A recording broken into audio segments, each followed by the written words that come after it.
Hello and welcome to the PC Pro podcast. It is the 27th of July 2016. I am Tim Danton, editor of PC Pro, and with me today I have Darian Graham-Smith. Hello. And also Barry Collins. Hello. And an especially big welcome to everyone who's joining us live on Google Hangouts, where you get to see Darian's magnificent beard and also Barry's magnificent stubble. So we are going Are you drawing attention to that because you haven't shaved for this week's one, Tim? Well, I still look the most cultured of us all, I'd like to say. Right, let's start with you, Darian, because it's easier to do homework. Well, it could be easy to do homework if you're an Office 365 subscriber. Microsoft has, as we all know, for Windows, they've switched to this kind of model of just rolling out updates as and when, rather than saving them up for a big new release. And they've now started doing the same thing with Office. So if you subscribe to Office 365, either already this morning or probably in a couple of days, maybe a week's time, you'll get some updates coming down the line which add in some new features. There's some stuff like Zoom for PowerPoint, which I don't think is very interesting. But what I do think is quite fun, and this is what you're alluding to when you say it's easier to do homework, is that Word has gained two new features. One of them is a citations function, which lets you open up a bar, well, in Word, a little sidebar like you get with the thesaurus, where you can do your research, you can look things up, and you can pull out from the internet, from Bing, actually, quotations and information about the subject that you're researching. And Microsoft privileges certain, trustworthy sources, so you shouldn't get, random blogs hosted in the Netherlands or whatever. And if you choose to, not there's anything wrong with the Netherlands, it's just an example. And if you pull the information into your document, then it will automatically add a footnote with a citation detailing where it came from and so on, which does, I can really see how that does make life easy for people doing homework and writing research papers, and for the rest of us who are, using Word mostly for work purposes or to type up to-do lists, I imagine will change nothing whatsoever. But still. I don't know that's true, actually, because if you are writing a report or something, it can be incredibly handy to just be able to say, oh, where did I get that piece of information from? So if this is going to automatically create me footnotes and links, fantastic. It's also, they had something called Smart Lookup that was introduced in the last update, I think, where you can highlight a word in text and sort of right-click and use Smart Lookup, and it gives you Wikipedia entries about that word and stuff like that, which I actually find quite useful. I think it's one of the best features they've introduced in a while. Yeah, for me it sort of opens the question of what do you use Word for? Obviously it doesn't do you any harm having this feature if you're not using it for writing academic papers, but it's interesting. Everyone I know uses Word, but I expect I don't really know two people who use it for exactly the same purpose. Following on from that, there's another feature in Word which I think is very interesting indeed. You might find it completely boring and pointless, which is, in addition to the familiar red squiggle for misspelt words and the blue squiggle for grammar queries, there's now going to be a gold squiggle, I think it might be a gold dotted line, which is for style issues. But there's nothing exactly wrong with what you said, but in the first instance, in the rollout that's kind of happening now or very soon, it will let you know if, for example, you keep accidentally repeating the same word over and over again. That makes your prose a little bit boring or tiresome to read. And in the future, they're saying there might be other changes, such as suggesting alternative words or alternative ways of phrasing things to make your writing just flow a little better. That one fills me with dread, I've got to be honest. I think if past history is anything to go by with Word, its suggestions about how you can tidy up your style are often terrible. Yeah, some of them are not very intelligent, but I'm hoping that. I think you're really thinking about the grammar suggestions there, if I'm not mistaken. Which, and to be fair, English grammar is incredibly complicated and wayward and ambiguous, and I think it does tell you if you've accidentally used the same word twice, in a row or something like that, and that's probably about as far as you could really expect a grammar checker to go. It will complain if you say, I was rather than I. No, I was is correct. It'll complain if you say, I were rather than I was, that kind of thing.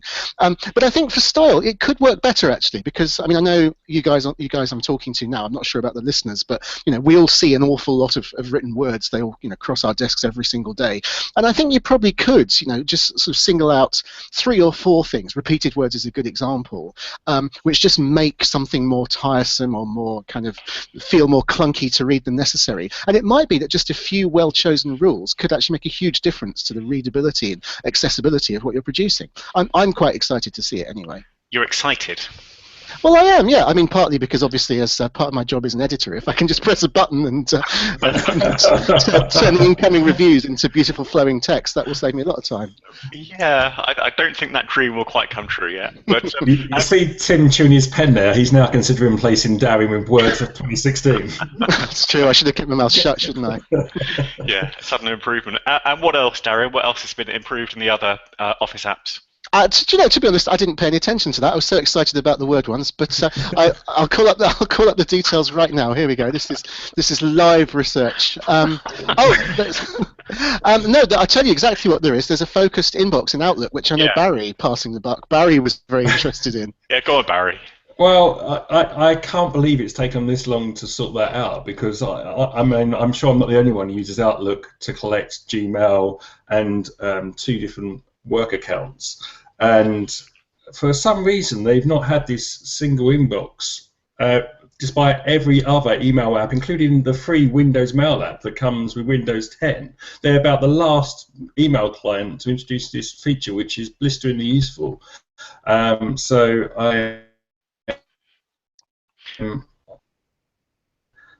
can make a big improvement to productivity. So when you say it's a unified inbox, what do we actually mean here? Just draws in all your emails and packages them, and it just flags which one is to which address? Yeah, I don't think it even does that. If the Windows 10 implementation is anything to go by, you basically just say, I want this inbox and this inbox combined into a single list. So it really doesn't matter which address the email was sent to or which account. You just see you've got 10 unread emails, and 4 of them might come from one account, 3 from another, and 3 from another.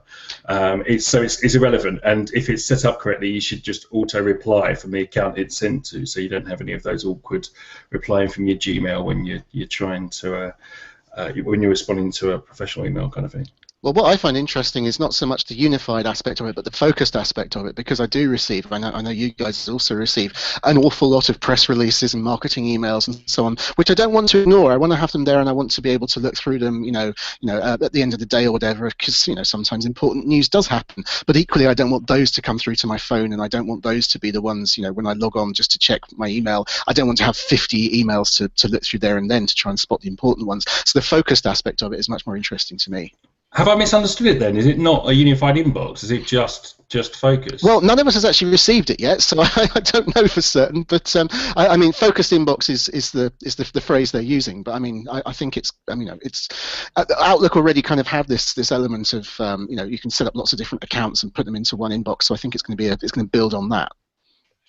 Okay, because actually they have the focused inbox on the Outlook mobile app, which I use quite a lot, and a unified inbox as well, but the focus does work really well on that. It's very, very good at detecting which emails are just the fluff and which actually you do want to respond to. I'd say it probably gets high 90s of those correct. So I'm doubly excited if they both come into full Outlook. Why 2 free apps? I've had this for years, and the Premier productivity suite hasn't is beyond me. But yeah, you wonder if it sort of reflects something to do with the internal divisions in Microsoft rather than the way people use things.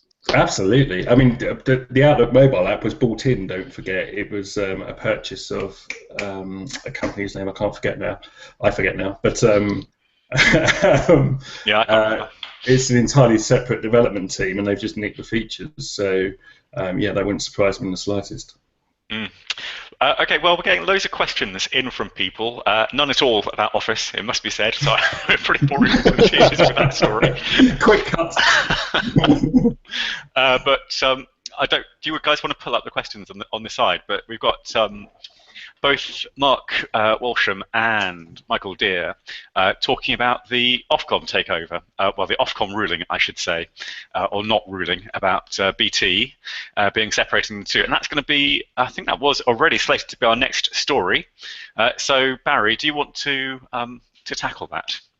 Yeah, so as those who pay attention to the broadband market will have known, Ofcom was investigating the idea of splitting BT into two parts. So BT effectively already is in two parts to some extent. There's, at least as far as broadband is concerned, there's the OpenReach division, which basically looks after the network, so it runs all the telephone wires, it sends out the engineers to fix it when it inevitably goes wrong, and that part. And then there's the retail part of BT, which actually sells you your broadband connections in much the same way TalkTalk does, Sky does, yada yada. And BT Retail is effectively a customer of BT OpenReach in much the same way as all of the other guys are. But there's two accusations really. One that BT favours itself over its rivals, and the second is that OpenReach just isn't investing enough and isn't good enough at fixing repairs. And Ofcom's actually come down reasonably heavily, as far as Ofcom goes, on BT for this failure to repair lines promptly, and has set them more stringent targets for the next couple of years. But the idea was that BT, certainly the argument of the likes of Sky and TalkTalk, is that BT doesn't invest enough in the network, and because the money that OpenReach generates effectively gets diverted into the whole BT Borg. And they were saying that the division should be split off, and all revenue generated from OpenReach should be ploughed back into the network. So Ofcom's come to sort of a halfway house on this and said that OpenReach should be split off as a legally separate entity. And there already is quite a lot of regulation concerning OpenReach being a separate entity, being BT, but now it's going to be a legally separate company which has its own board of directors. Who must show independence, although quite how you ever prove that to be the case, I'm not quite sure. So it stops short of ripping the company in two, but it is making some provision for OpenReach to show a little more independence from the mothership. Okay, so you follow this a lot, Barry. Yeah. So what do you think of this move? Do you think it's the right thing? I didn't see any evidence at all that splitting OpenReach would make things any better. I don't believe that BT is shoveling away millions and billions from OpenReach and not investing in the network. I think BT, actually, to be fair to them, over the past few years has invested pretty heavily in fibre, and if there's fault to be allocated for the failure to deliver fibre across the country, it's more from the ridiculously bad government scheme than from BT itself. So, there's a lot of faults with OpenReach. The repair times are terrible, the service has been terrible, and BT admits that, and that does need to improve. But I didn't see any real justification for splitting it in two. I think it would have just created a whole long legal process that that probably wouldn't have made things any better, and indeed could have made things worse. So, as rare as it is for me to say this, I actually agree with Ofcom on this one. Call me naive. I mean, maybe it's just to do with the way things have historically been, but you say that you don't see a justification for splitting them off. I'm no expert on this. I don't understand what the justification is for them being joined. I don't really know what the supposed benefit is of having BT kind of be as this big, weird kind of conglomerate entity when the other providers don't have OpenReach bolted onto them, and they seem to survive. Well, I think part of its legacy. So remember that BT effectively was the old government entity, and it was responsible for running the networks, and before, just a telephone network in those days. Let's not forget, this was well before broadband was even a thing, or dial-up was even a thing. And so over the years, it's just expanded to sell broadband and almost become of itself. And you're right, if you were starting from scratch tomorrow, saying how would we create a national broadband infrastructure, you probably wouldn't have one company running both the network itself and selling services.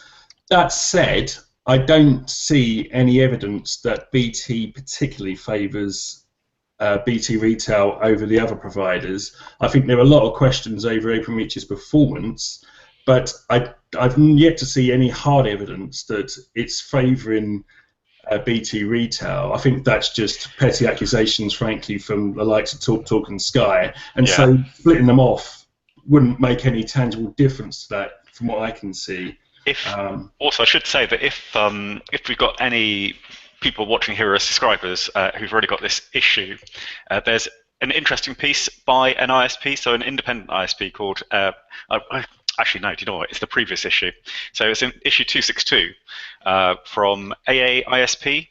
And there's a good 2 pages in there about what it's like to be a small ISP who has to deal with BT OpenReach. Yes, thank you, Darian, for flushing up the advert. Yes, advert for last month's issue. Yes, exactly. We're on this. What about Michael Deer's question, which is about saying that BT has done, it's invested in fibre to the cabinet, but fibre to the premises much less so. And he's saying, well, who now is going to invest in FTTP? Yeah, it's a fair point, and I think BT originally started this fibre rollout with a target of 25% of fibre to the premises, and then it shelved it for no apparent reason. It said, well, fibre to the cabinet will get actually better speeds to move faults. They introduced a new technology that could get it to 80, and so they shelved that big target. And I think Ofcom was culpable there. I think Ofcom dropped a whole load of requirements on BT when BT first launched its fibre rollout. In fact, BT emotionally blackmailed Ofcom. It sort of said, we'll start a fibre rollout, but we want these conditions. And I think Ofcom was far too soft on BT by allowing it. So it was allowed to set its own wholesale prices. They didn't give any kind of ruling or guidance over how much should be FTTP. And BT exploited that. And BT has also exploited the government money that came from BDUK, because that whole process was basically designed so only BT would get the money. It was a ludicrously flawed scheme, and that also is to one reason why there's been a lack of FTTP, because there were companies willing to take some of that money, but they weren't able to get onto this scheme because it had so many different caveats and restrictions on joining, that these small FTT providers just didn't qualify for the scheme. There were some good reasons for that, but there were some appallingly bad ones. So that's a great answer, Barry, but not to my actual question, which is who's going to do it? What's going to happen? Well, there are some. Virgin is starting to make some smaller moves in this market. So in fact, earlier this week they announced that we're going to start connecting up some business parks, which is something BT has left neglected for a long while. Yeah. There are smaller projects around that are delivering FTTP, but not on a wide scale. And our best hope is that at some point down the line BT's going to. But right now, because it's sewn up so much of the country, because it got the government money to do so, it's very difficult. If you're sat as BT, there's no real incentive to invest, because you've already got a monopoly lock on those markets. And for anybody else to come in, you're basically now looking at those sort of final 10%. By and large, which are the hardest to reach and the most expensive to reach. Once again, the government utterly screwed up that scheme, and that made it much more difficult for anybody else to roll out FTTP, because you're now just filling in the more expensive bits of the network, not the juicier town centres, city centres that they could have been given the money to develop if the government had sorted its scheme out. I tend to think that FTTP is a little bit of a red herring anyway. I mean, certainly for domestic use, because I cling to it. I know I've been saying this for where are we now, like 8 years or something on the podcast, but I really believe that wireless, WiMAX type stuff, if not WiMAX, I know WiMAX didn't really take off in the way I imagined it would, but wireless has got to be the sensible way of reaching people who are the other side of enormous moors and dales and so on, or satellite kind of related things. I mean, the idea of going and laying physical fibre optic cable underground, going to people's houses in 2016, that's got to be kind of that's last century technology, the idea of tunneling and digging and laying stuff. That's what I think anyway. Plus Mike Bookham has just hopped on and pointed out that FTTC is nowhere near complete in his area, so I mean we need to do that because, well, as Barry says, or as Barry says, BT says, actually FTTC is pretty good if you can get it. I'm very, very happy with my fibre connection that is only fibre to the cabinet. So yeah, I think let's be pragmatic about it. Okay, all right. Thanks everyone, and thanks everyone for their questions. There have been quite a few. So just to clarify, that's East Hampshire, where there's no where Mike Bookham says there's very poor to the cabinet coverage, but I suspect that he's not alone at all. I do think Michael Deer makes a good point, actually, Barry. Before we move on, what about making the new default? Making that fibre to the premises rather than new copper lines. What do you think? I think, to be fair, on new builds, that pretty much is the case anyway. But that's a tiny percentage of the install market. But and new builds, from my understanding, routinely get FTTP anyway. So I think that's already happening. Yeah, because actually, what we're talking about here is that it is that digging, which Darian alludes to, isn't it? That's fundamentally what stops everything. The copper's more expensive these days, far more expensive than fibre cabling. So you've got to dig a trench anyway. It's just which wire you use down there. And just to counter Darian's point on is wireless is the answer. Well, the capacity of fibre is pretty much limitless. Once you've got the fibre in the ground, you're just then talking about the network technologies at either end to boost the speed from point A to point B. So I think that there really is a strong case for installing fibre to those far out regions. Even still, it's just finding someone with the money and the political will to do it. One of these days, actually, we should probably try and get someone from BT on. Get your contact there, Barry. Or maybe someone from Ofcom. I'm sure they'd be delighted to join you. Sure they will, yeah. Okay, well, let's talk about. It's been quite a big week for trading results. We've had Apple, we've had Twitter.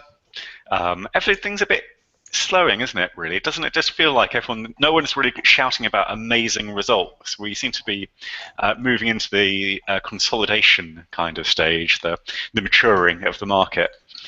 It's been a slightly strange time for Apple in particular, which has left an unusually long gap between releasing interesting new hardware. I mean, there really hasn't been anything novel for years and years now. Was it the Mac Pro? Actually, the 2015 MacBook is the last new computer I think that Apple introduced. And the iPhone SE, which was just an iPhone 5 iPhone 6 and iPhone 5 box. That's Apple often drives these things, and I think it's weird. You feel like it's maybe planning something, but well, I think they may have had their fingers burned a little bit by the Apple Watch not being quite as successful as they were hoping to. Again, actually, I think so. I lose track of what goes into what issue because at the moment, we're working on issues two ahead. We're just putting issue 264. It's going to the printers tonight. So yes, I'm trying to remember in my mind when we did, Barry, the Apple Watch Pro. Was that last issue? Oh, yeah, yes. Yes, he says yes. No confidence whatsoever. Okay, let's find it. I'm not quite sure. Yeah, it was. So there we go. For people who are watching, testing times for smartwatch vendors, and it just hasn't really come off, has it? It seems already that all the people who are going to move to a proper smartwatch, as opposed to a fitness thing, have already moved. I think the mistake Apple made with the watch is that they try to make it a device within itself, in that it has independent apps, and they oversold the functionality of it. I've got a Pebble time watch, and for me, the beauty of it is its simplicity in the fact that it's almost just a notifications device for my phone. It stops me when I get a text message. I can just look at the watch. That's not important. Get on with my life. That's the beauty is its simplicity, and it does have other little. Is this features. why you're not responding to my text messages? Absolutely, yes. This is why my parents haven't heard from me for 6 months, except via the podcast. Hello, Dad. It's that is the simplicity of it for me, and it's £100 basically. And Apple sold this £400 device that promised to do a load of things and doesn't do them very well because it's a very limited functionality device. I just think they oversold it, and I think people are disappointed by the experience of it. But then, it's early days. It's still very early days for the smartwatch market. I don't think it's necessarily dead yet, but I think they just oversold the capabilities of the devices. I'm inclined to agree it's early days for the smartwatch market, but also, with the Apple Watch in particular, if there was ever a device where, everybody who wanted one was going to buy one in the first month, that was it. And they haven't updated it, or at least they haven't significantly updated it. I know they've updated the OS, yes, fair enough, but you're not going to rush out and buy it because it's got watchOS 2 rather than watchOS 1, are you? And they've released new bands, but they haven't actually, given it any fundamental new selling points. So, it's not a big surprise to me that anyone who didn't buy one for Christmas last year or whatever, still hasn't made the jump. Why would you? Yeah, Well, I was going to ask everyone who's listening in, who's watching in rather, just to let us know what their smartwatch experiences are. But we've already got a couple of people uninitiated, so we should make this the Michael and Mark podcast, I think, because almost all our contributors so far have been called Mark and Michael. But Michael Deere is going to +1 for the Pebble, and I can't find it here. But basically, yeah, I just want notifications and time. Actually, that's a really good point, because I stopped wearing a watch for years because I felt my phone was enough. But actually, since I wear this clunky old, this is 2 years old now, this my TomTom. God, a 2-year-old watch, what are you, some kind of dinosaur? I know, and it is starting to fall apart, I should say. But anyway, so I'm looking for a new one. This is not going to be of any interest to anybody who's not watching the live thing, but you can see there the whole thing is starting to fall apart at the seams. Anyway, yeah, but seeing the time, just looking at that's the killer app. Having the ability to check the time. Tim's discovered the killer app of a watch is time. It's not unique to Apple or to anything, actually. I mean, I've still got the same smartwatch, the same Sony SmartWatch 3 that I got in December 2014. I mean, there's just what can you do once you've got the notifications, once you've got the time? I mean, it's all about battery life, really, but there's not a lot you can do about that without making the watch bigger. So, yeah. Or just stop making it so blooming clever. Like, charging the watch every night. I charge this probably once a working week. And that's fine, and that's another reason why this is a lot less hassle than the Apple Watch. You don't want a watch that, if you forget to charge it, you can't even see the blinking time on it. So, I think they just made this thing far too smart for its own good. Yep, and Ryan Thomas has joined in the fun, and well, actually, can we help Ryan? So he's trying to decide between a Sony SmartWatch 3, which you own, Darian. I do. And a Pebble Time, which you own, Barry. So let's a fight out. Barry, why should he buy the Pebble Time? Well, I just, for the reasons I just stated on battery life, I think the battery life is absolutely crucial for me, and five or 6 days in between charges is perfect for me. And it's just the simplicity. It just does the very basic things very well. I also, because I use Bluetooth in my car. This is one of its most useful functions, actually. So I basically run my car stereo off my phone, and then using the music app on my watch, I can skip tracks on Spotify and stuff. So it saves me having to take my hands off the wheel. Even like in a car, normal stereo, you might move your hands off the wheel to change radio station or skip on a CD.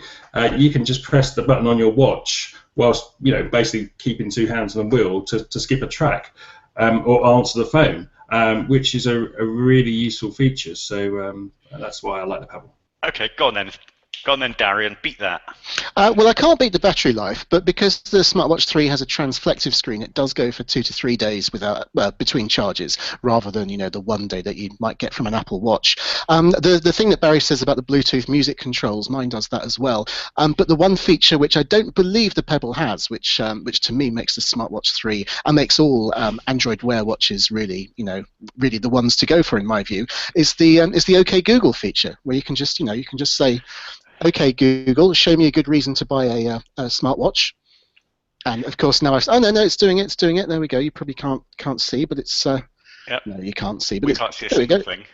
What's it saying? It's brought up a Google result which says the one reason you should buy a smartwatch at entrepreneur.com. But I mean, it's all those features. It's the voice control. It really does kind of speed up just your day-to-day. Well, it makes it practical and not stupid and annoying to just do a quick Google search for something or to just set a quick reminder. All of that. I mean, yeah, that's what's been transformative for me about the smartwatch. And you say it's transformative. So how often are you using that feature?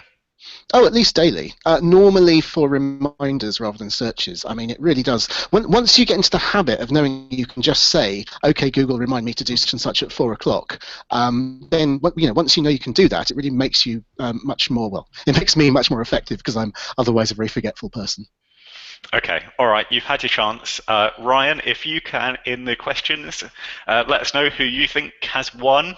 It should be pointed out that Ryan has decided that he said he's cheaper than Nicole, so I suspect that may lead him to the Pebble. Actually, what is the price now of the Sony smartwatch? Isn't it 120? Yeah, the SmartWatch 3 has been like falling in price because it's ancient now by SmartWatch Yeah, standard. Let's have a quick look online. You can buy one in Argos for $99.95 right now. that's really quite cheap. Yeah, no, it's a good value thing. Does it have any fitness features? I think it'll count your paces. That's about it, I think. Right. Okay. All right. Well, as we await, oh no, Ryan says he's still undecided. You guys have failed. You failed, Ryan. Come on. Well, if he had a sensible name like Mark or Michael, then maybe we'd take him more seriously. Well, Mike Bookham has just said you can use OK Google and the music podcast control on any Bluetooth attached Android phone in the car. But you've got the point on that is you can't press buttons, can you, Darren? You've got to swipe the screen, so you've got to take your eye off the wheel. With this, it's just a button press. You can put your Android phone into always listening OK Google mode, I believe, but I would prefer not to do that because I just fear it would, I'd accidentally email my most intimate thoughts to Donald Trump or something. Yeah, so Darren just basically admitted I want that. No, yeah. The judge is Ryan, and thank you, Ryan, for your contribution. And yes, if you could, as you suggest in the comments, change your name to either Mike or Mark. We're quite open to any name beginning with M for simplicity, so just consider that for next time. Right. Anyway, the whole point I was going to say is that probably the biggest news is that Verizon have taken over Yahoo. So someone at last, Yahoo, I don't know how to say it. Someone at last has taken that by the horns and is going to do something exciting, we hope, with Yahoo, because it's been dormant. It's been looking for a buyer for so long, and so it'll be very interesting to see what Verizon will do. I don't know if you guys have any theories. No, I mean, when you ask me to list interesting, dynamic, creative, disruptive companies, I've got to say Verizon isn't one of the names that immediately leaps to my lips. But you know that it bought AOL. That's about a year ago. And what's happened to AOL since then? I see your point, but it takes a while, doesn't it? You're talking about merging a massive organisation because it was valued at I can't remember. I think it was the multi-billion sale anyway last year. So we're talking about a huge kind of reorganisational push if you're going to affect any change. So I wouldn't expect to see anything by this time necessarily. I think what the point is that Verizon is clearly saying, right, well, this is where we see the future. We see the future in internet services. We see the future in well, they can't see the future in email, but they want to give their customers this portal, I guess, that just solves all their problems. You've just given me an interesting look. Yeah, well, I mean, that's it. I mean, Verizon's core business is telecoms, and I mean, the whole idea of what AOL does, what Yahoo does. I mean, they do things, but I mean, why does it particularly benefit Verizon to own that? What can they do with it that makes sense for them, unless it's a kind of walled garden play, or they want to go back to the AOL, of the very olden days where people would use AOL thinking that was the entire internet rather than going out into the big bad dangerous real internet. I don't know. I mean, maybe this is a failure of my imagination. Maybe in a year or so I'll be saying, God, those Verizon guys, they really had a clever plan here, but I can't see it right now. I think Verizon are trying to acquire the world's most expensive Wayback Machine because they've now got AOL and Yahoo. If this was 1995 again, we would be going, whoa, these guys are running the world. All they can be buying is user bases and some technology that these companies have. But honestly, if you started with $10 billion and said go and start a company, I think you could do better than acquire AOL and Yahoo and all the legacy and all the staff costs and all of the whole degree of complexity that comes in merging all of those two different companies into Verizon itself. Yeah. I just think it's a terrible idea. The one thing I do hope they do with Yahoo as a purely selfish mode is to do something with Flickr, which is a great site for photographers, or was a great site for photographers, and has been left to absolutely dwindle by Yahoo. And I hope they can pull the bones out of that. But honestly, other than that, I'm really struggling to see what the point of this is. Well, the point is that they also, are but buying up companies that don't have any XX vowels. So they've got Tumblr as a service and Flickr as a service. I think the Dennis website Alpha is probably but what can they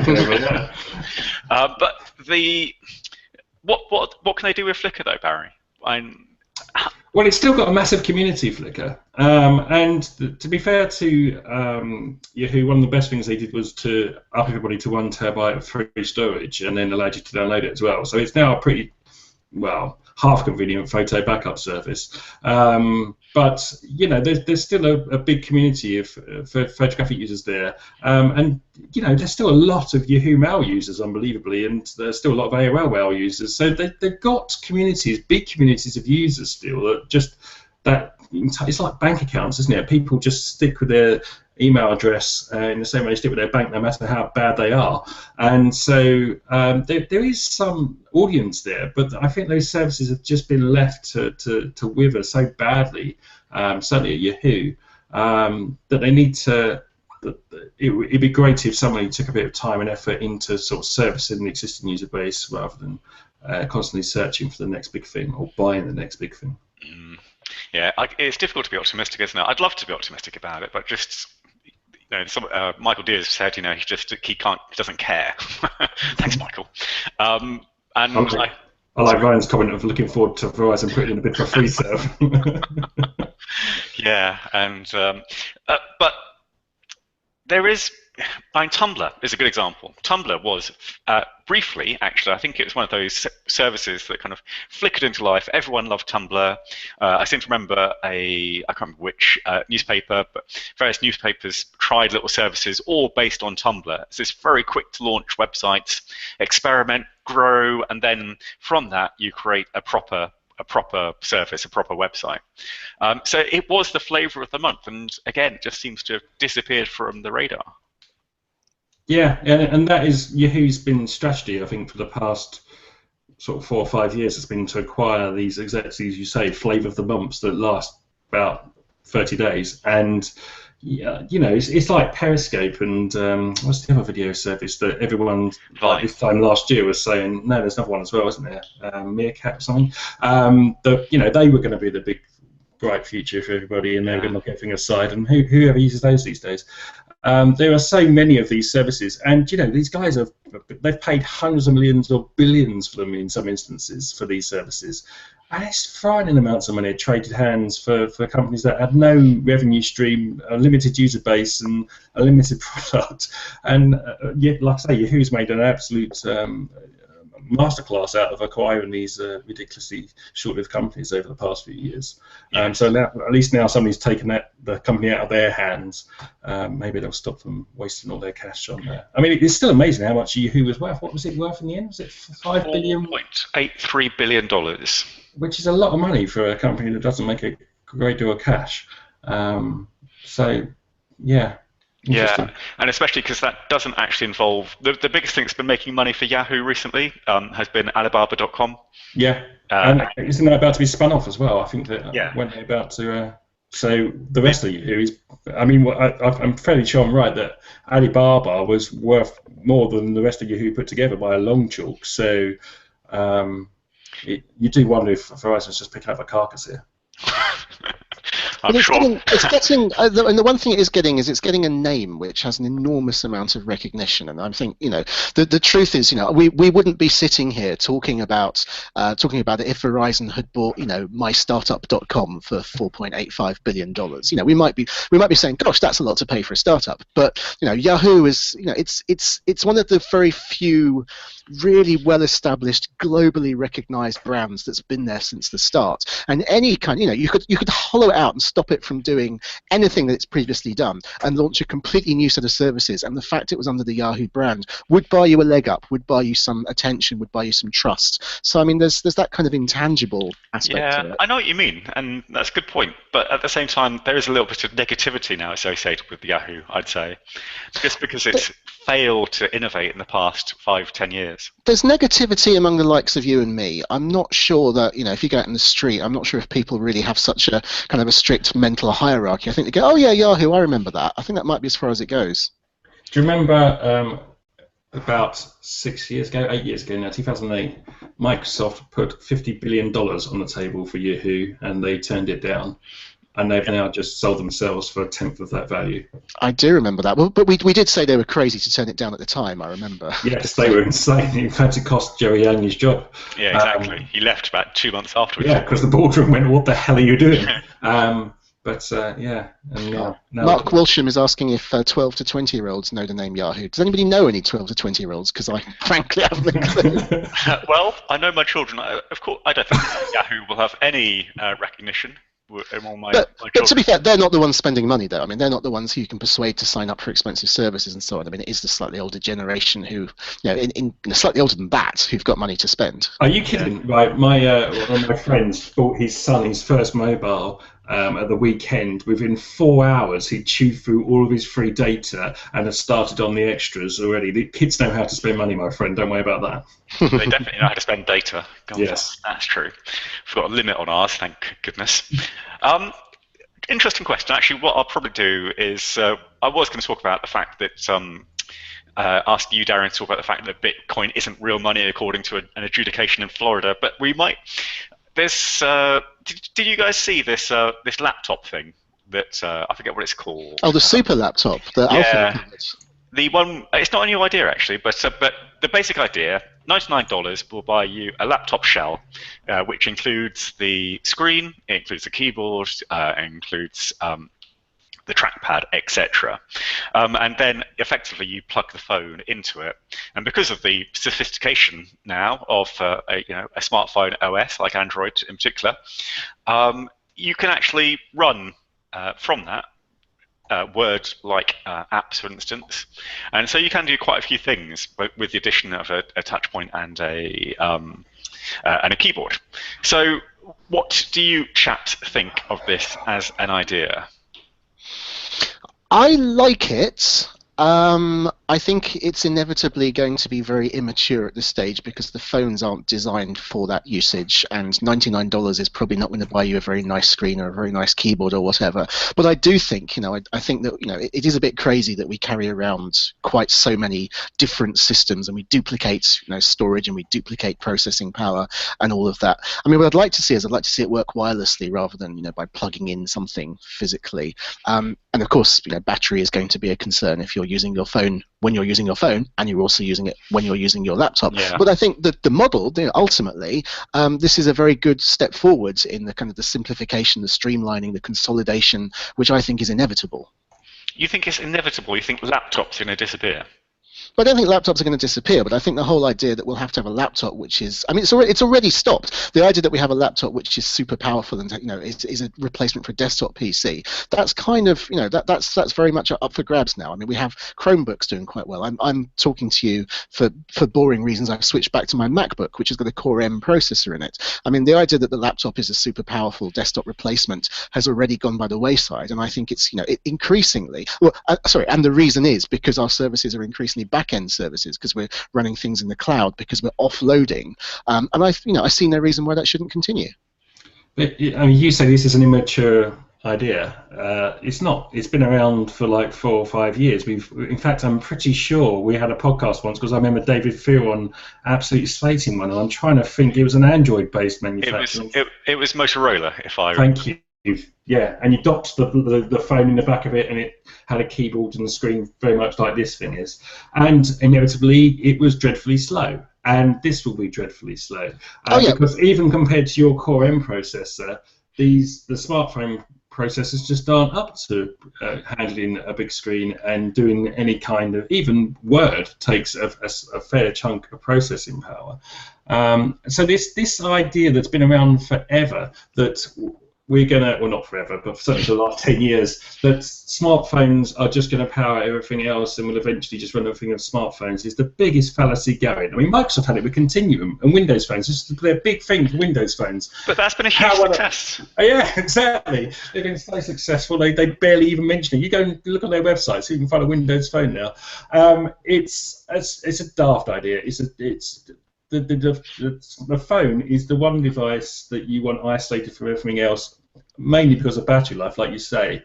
But it's just this idea that the phone is is going to multitask into a laptop. It's been tried before. It's never worked before. It will never work. I think that's an incredible sort of extension. If it hasn't reached maturity by a certain cut-off point, that proves it's never going to be mature. I agree that battery life, I said myself, battery life is going to be a major issue. So many things are currently being held back by the fact that we don't have, a solution for getting, 6 months of battery life in your pocket. But I believe it will come somehow. Maybe not next year, maybe not in 5 years' time. But when it does, I just don't understand why you think it would be better to have the processing power duplicated, to have this extra, much more expensive, much more stealable device, which when you've already got one. Well, they're not that much more expensive. I mean, it's a cheap laptop these days you can get for £200-300 that will deliver 4 or 5 times the processing power you'll get through your smartphone. And B, there's no real advantage here. You've still got to carry around that laptop-sized device. And so the portability advantages are minimal.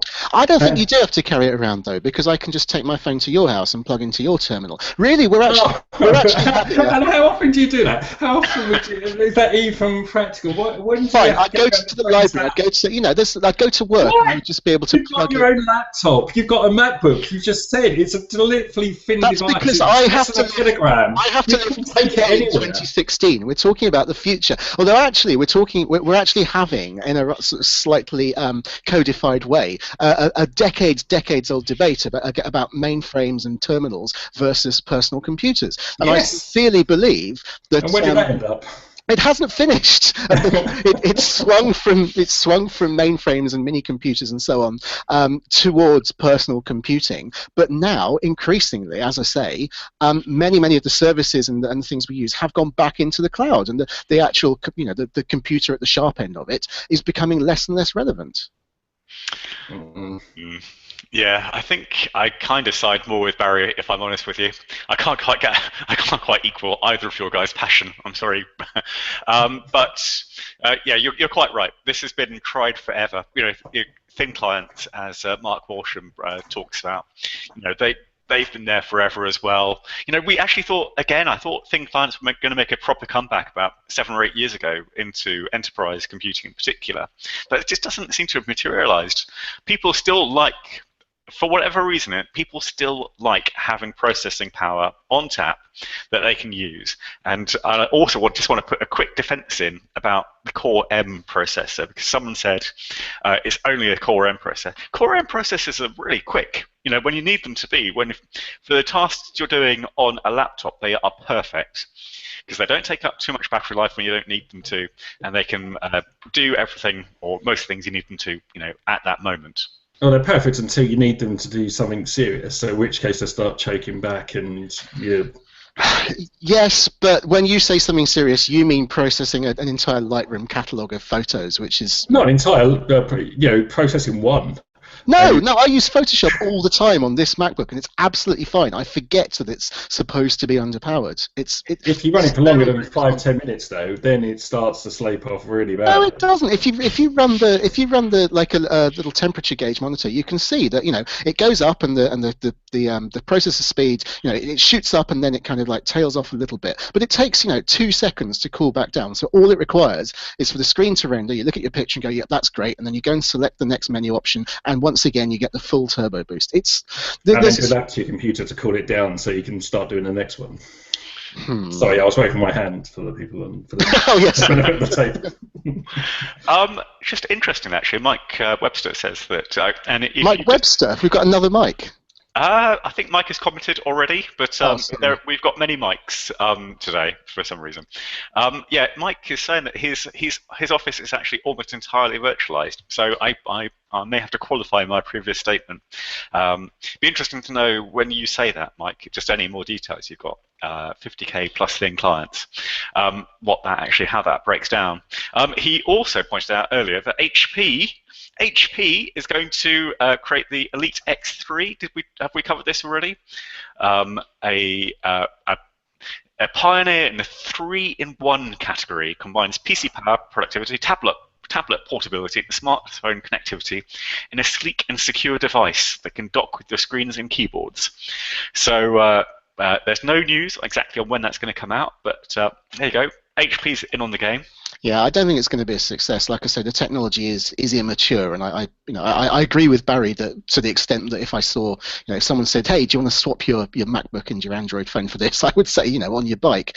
But this idea that thin clients are dead. I mean, all I have to all I have to say to that is, Chromebooks have been gradually, but legitimately growing year on year, and that is the perfect expression of the thin client. Are they growing? I've never seen any tangible figures for Chromebook sales, and they don't appear on any. If you look at like the net market share figures or anything like that, they never appear. Oh, that's because they run Chrome, so those kind of things can't see them, I believe. Well, they can see the operating system underlying, but you can do Chrome OS market share. It's barely like 0.2 or 3%. And so, it makes Ubuntu look mainstream. So I don't buy this argument that the only reason Chromebooks are still alive is because Google's got a huge amount of money to throw at the project still. But I've seen one or two in the wild amongst friends and family. And Q1 2016, Chromebooks outsold all Apple laptops in the US. That will be in retailers. You've got to take That's true. That's shipments rather than yes. Yeah, because that's probably GfK figures, I imagine. But because but I think the sign barrier is you go into a PC world and you will see. I knew you were going to say that. Yeah, because Google throws absolutely hundreds PC world. They're not going to put things out. Who's paying for that concession? Do you think that PC World's doing off their own back, or they're getting a very large kickback from Google to do it? Well, I'm sure they are getting a kickback, but at the same time, you still got to generate sales from every single expensive square foot space. Yeah, well, not if Google's paying you, £20,000 a month for that space to be there. Okay, but then why would Google do that? Why? Because it's trying to force, not trying to, but it's trying to develop this market, and it's got huge resources to do it. But that doesn't mean that it's some kind of organic success. The entire Linux market share on desktops, when its net market share is 1.63%, and then if you break that down by version, which I'm just trying to do now to try and get some sense of what Chromebooks are globally. In fact, it's so far down I can't even get the figure. Okay, well, it doesn't even register. It doesn't even register as a standalone operating system in the top 20 I'm looking at here. So. And as we know, according to Collins' rule of growth, if it hasn't reached maturity by a certain cut-off point, it will never succeed. They've been around for at least 5 years, and they've not broken into the top 20 operating systems in the world. How much do you want to give it, Darian? When you say the top 20, I don't know what page you're looking at, but I'd be interested to know, what other 20 operating systems are there? You must be counting. Like 7, 10, XP, 8.1, OS X 10.1, Windows 8, Linux. So Linux is sort of banded together there, and it's difficult to know. So hang on, so all Linuxes are together, but every different release of Windows counts as different. But all Linuxes are 2% of the market. So assuming Chrome, let's be generous and say Chrome is half of that. They've got 1% of the market in 5 years, and God knows how many hundreds of millions thrown at it. This is not a mainstream product. No one said it was mainstream. I said it was immature. It's still immature. In 5 years, Android's market share went from 0 to 65%. Well, that's because it had almost nothing to compete with, whereas Chrome OS has been very different. The cycle of devices is much quicker for phones. Yeah, so 0.41%. So where do you get your top 20, Barry? Because I see it as number 8. I was looking at desktop by version, but I'm looking at Stat Counter. Okay, I was looking at net market share, so we're on different sites, but 0.4%. I'm not going to recant my point for 0.4%. Fair enough. Yeah, it's probably not deeply mainstream. Interestingly, though, how I asked Mike Webster just to give us a bit more details. He said that it is actually Chromebooks he's using with a Citrix receiver, and then they're pushing those out to all their home working staff.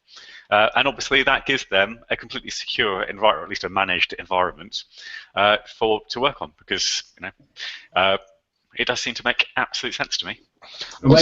Maybe Mike is that 0.4%. Also, I'd just like to mention, if those really are thin clients, if they're just literally using them to access a server, then they may not be showing up in the stats because it won't be the actual Chromebook which is making the connection to the to the web servers and to the bean counters. Yeah, that's a good point. There will be some hidden stuff in there, but probably not massive, to be fair. Okay, let us move on to the hot hardware of the week, and we'll try and squeeze this into the 6 minutes we have left, because behind me I have, well, it's in front of me now, I have the HP Elite X2. So not the X3, but the X2. This is the X2 1012. And what can I tell you about this laptop? Well, Barry, it's got a Core M7 processor in it, which I think we can both agree is perfectly good. Yeah, it makes this a fast system. So in use, there's no way, unless you're pushing, Photoshop, InDesign at the same time, you will really struggle to actually notice that it's not a full-blown desktop Core i7 processor in there. So it's a nice big screen. I am trying to switch it on now. So it's a nice big screen. You can see that there. There's a picture of one of our cats. And so clearly, as with all these two-in-one devices, as I will demonstrate here, you click and attach, and there you have a 12-inch Windows tablet for when you need it. Sorry, why are you laughing, Darian? A 12-inch Windows tablet for when you need it. Would you care to just, for the benefit of those who don't share our experience with these things, could you just run down all the many occasions when you might need a 12-inch Windows tablet? Okay.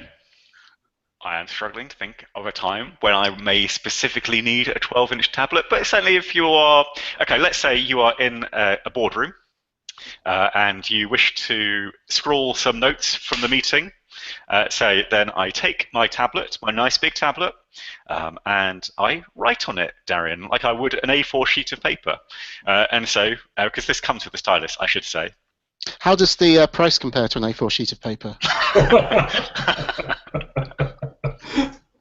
Battery life terrible comparably as well. Okay, so this is 1229 ink fat. 1229. It's a little bit more than a ream of 500 sheets of paper. Tell me that includes the keyboard. That includes the keyboard. It includes the stylus. So, which definitely HP deserves some praise for, because a lot of the time these people, Microsoft does this, where they sell they put a relatively low headline price for the Surface Pro, and then they boost it up as soon as you start adding the keyboard and the stylus. It goes up so quickly. You're adding 200 quid on, basically. So at least you know what you're getting. At least you know there are no hidden costs with this thing. Yeah, they're all front loaded. We'll give HP that, yeah. But as a piece of design, actually, I do quite like this two-in-one design. The detachable keyboard thing. What I've never managed to, what I'd really like to do is use one of these for a few months. This isn't me trying to just grab a free sample out of HP. I'd like to use one for a few months and actually get to grips with how much I would use the writing tool, how much I'd use OneNote. And if anyone out there does this, scrolls onto a touchscreen to use OneNote, I'm interested in your experiences. Because I think that's one of the potential killer features of these things, as opposed to my Dell Ultrabook over here. It's a real plus point. And yes, I take your point, Darian, that it's a bit more expensive than paper. But if I can just then quickly put, scroll, okay, give this task to Barry as I'm writing notes, and then it creates that, which OneNote lets you do very well, then, that's an immediate win. Can I? I am fundamentally not convinced by two-in-one devices, but I mean, one of the things which always seems to dog them is weight, bulk. It's the complexity of having that mechanism in there. The Core M7, all the Core Ms are designed to, the chips themselves are tiny, and they're designed to support passive cooling, which is, in theory, should enable the devices to be very, very light and fanless. Is this device very, very light and fanless? It's pretty light. I knew you're building up to that, so I was just trying to dig out the actual precise specs. I will do that in a second as you ask me another question. I don't have any other questions, to be honest. I've basically already decided it's cold. I'm just toying with my prey now. Is that kickstand adjustable to any angle, or is it only in fixed positions? I couldn't see when you were fiddling with it there. Yeah, it is adjustable, but as always with these things, so let's see. This is going to be useless to all the listeners, but if I put this on the desk, can you see that? Yeah. So there's still a relatively limited range. So it pushes back to about, I'd say about 120, 115 degrees. So if 90 is the vertical, roughly 25 degrees. So it's not as if you got that much. So you can position it however you like in between. But we know that doesn't give you a huge amount of flexibility, does it really? No. And what's it like typing on your lap? Because anything with a kickstand I've found has been very difficult to use on the lap. They are getting better. And the biggest issue with typing on your lap is the length of your legs these days. So yes, humans have not evolved for the tablet market. Yeah. But for a laptop, it doesn't matter how long your legs are. Just plonk it on your thighs, you're fine. Whereas for these ones, because you're relying on a stand like that, which goes backwards, 6 centimeters from the rear of the tablet, it means if you run out of leg, you're in trouble. So I'm right at the limit of lappability from that point of view. But what I will say is that the keyboard is very, very good, and it's actually a pleasurable thing to type on, and it's got enough rigidity that the old problem. Do you remember the first Surface keyboards, where when you were trying to tap on your lap and it bended in the middle and it's horrible? That's completely gone. So long as your legs, let me officially say, as long as your legs are big enough, as long as you're probably 5'9" or taller, you'll be fine. Oh, come on. Last week it was the 28-inch monitor. This is the 5'9" cutter. I'm feeling quite victimised here. It's okay. I'm not quite 5'9" either. So for me, it would be right on the verge of it, really. So there you go. I'm ready to cast my vote. Windows 10. Windows 10 Pro, easy manageability for IT managers. So I think we've got a few IT managers who are listening in, so maybe they'll be swayed by that. There is a slightly cheaper model, which is around the £1,000 mark. So this is the Core M7 that costs the £1,200 mark. So there you go then. Cast your votes, chaps. Darren, let's go for you first, as if we don't know what you're going to say. Well, it might be that one day I do see a convertible tablet-y thing, a 2-in-1, which I actually like and see the use of and want to use and want to pay for. But there's nothing about this that, it's a perfectly good implementation of that concept. But that concept to me is fundamentally flawed. Which, and I think, we're certainly not seeing as much optimistic buzz around it coming from Microsoft and coming from manufacturers as we used to. So I think there's some recognition that it's actually a niche. It's actually a niche kind of case.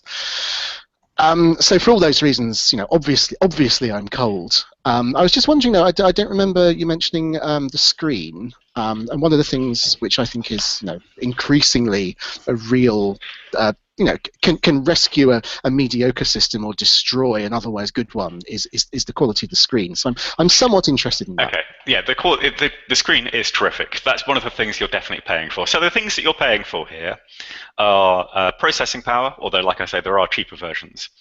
You're paying for the quality of the screen, which is right up there with the very best of them, and you're paying for a lot of the the build quality. And together with that, all the security and manageability features that HP have put into it for businesses that are looking to buy this. So that's where your money's going. Fair enough. I mean, I'm just pontificating on that. You mentioned performance. I'd be very interested to really know what the performance, what the difference is between the Core M7 and the Core M3, because I mean they're both thermally limited. So although the M7 has the ability to shoot up to a slightly higher turbo boost, neither of them has a fan. So they're both going to quite quickly have to throttle back down again. I do wonder whether the performance difference is actually worth the extra price you pay. But I don't know, and as I've made quite clear, I don't really care in the context of this device. So I'm afraid I'm just going to say cold and shut up. Okay, just to say, the cheapest version of the HP Elite X2 1012 you can get is £828, including VAT. So that's with a Core M5 processor. And the limitation there probably is that it's got 4 gigs of RAM rather than 8 gigs, and I think that's actually what could slow you down in day-to-day. Well, storage, presumably it's only 128 gigabyte of storage of that. Yep. Yeah. And obviously all these things are SSDs these days as well. Yeah. Just someone cut and paste what Darian just said and plug it in for the next 2 minutes, because that's me. It's just, I don't see, that money is ridiculous for that. Well, for that quality of device. I think if you're paying over £1,000, you want decent processing power. You've got decent processing power. You've not. Your own benchmarks prove it. But no, not for the money. I'd go for the MacBook. Okay, let's talk about the benchmarking stuff, okay, just briefly. So the things that really holds the Core M processors back in our benchmarks and other benchmarks is the multitasking. Yes. If you look at the raw speed it has for image editing, it's actually right up there with a it's not surpassing, but it's pretty up there with the Core i3 desktop processor, and just in terms of churning through the desktop processing. So it can't do it. It's that as soon as the thermal package, whatever you want to call it, as soon as that starts to reach its limit, yeah, it absolutely comes down. So there is a limitation compared to a full desktop PC, but it's not. In general, you are not going to notice. Compared to a full laptop, let's be honest. And I'm sitting here with 1, 2, 3, 4, 5, 6 windows open at the moment, including this Hangout, which, as we discussed before we came on air, drags out a hell of a lot of resources. And this is fairly typical of my day. And so a processor that doesn't cope very well with multitasking is of no use. Sorry, I know I said I was going to shut up, but I really, this stuff about the Core M really gets on my nerves. No, it can't handle when all of its cores are maxed out to 100%. That's when you see the difference. It multitasks like a dream. It's incredibly good at kind of just servicing threads, boosting up to super high speeds and then cutting back and cooling off almost immediately. Darren, the amount of times I've heard you go on this podcast, I suspect because your processor is struggling to cope with the demands that are being placed on it. And I'm sitting here with a Core i7 in my machine, and I'm just looking at my task manager, and I'm in the high 90s on stuff that's not particularly intensive. I'm not running Photoshop in the background. I'm not running Lightroom. I'm not, doing some 4K video processing in the background. Everyday stuff. It's got my CPU now at around 92%. So this is where Core M's fall down, and it's everyday stuff. And I don't think your benchmarks are actually artificial in that sense. I think this is a fairly good reflection of where people actually are these days, and they're just not up to it. Okay. All right, Darren is chomping at the bit to say something else, but I'm going to cut it there because otherwise we'll go on forever. So it's 2 knots for the X2 1012. I'm actually a bit of a knot as well, to be honest with you. I think it's really interesting, but the best 2-in-1 devices that I've seen so far are actually the yoga style devices, especially because they're not actually that expensive. No. And so when you do want to fold it over, yeah, of course it's heavier because you still have the tablet, the keyboard to carry around. But everything's there when you need it, and it's easy to do. They're still relatively lightweight. I always go for a slightly smaller one. I think as soon as you go to about 14 inches and above, I think it's just too high. But some of the little Lenovo Yoga 700s, nice little machines. So completely different to this, to be fair, because this is designed for work, although there is a very, very similar one, which is the Spectre X2, if I'm right in thinking, for home use. But still, that for me is the design. Okay, I just took myself into a cul-de-sac, haven't I? All right, I've got a magazine to finish. I'm sure everyone else has got lives to carry on with. So let's call it there for this week's podcast. Thank you very much to everyone who's contributed, to everyone whose name begins with M in the universe, but to Michael Deere, to Mike Bookham, I'm going to forget someone now, aren't I? Mark Walsham, to Michael Deere. Have I said that already? Anyway, Mike Webster, Brian. Tim, we're not running credits here. Just wrap it up for Christ's sakes. All right. But anyway, thank you very much for taking part, and thank you also to Darian and to Barry. Cheers. Until the next podcast, goodbye. Bye.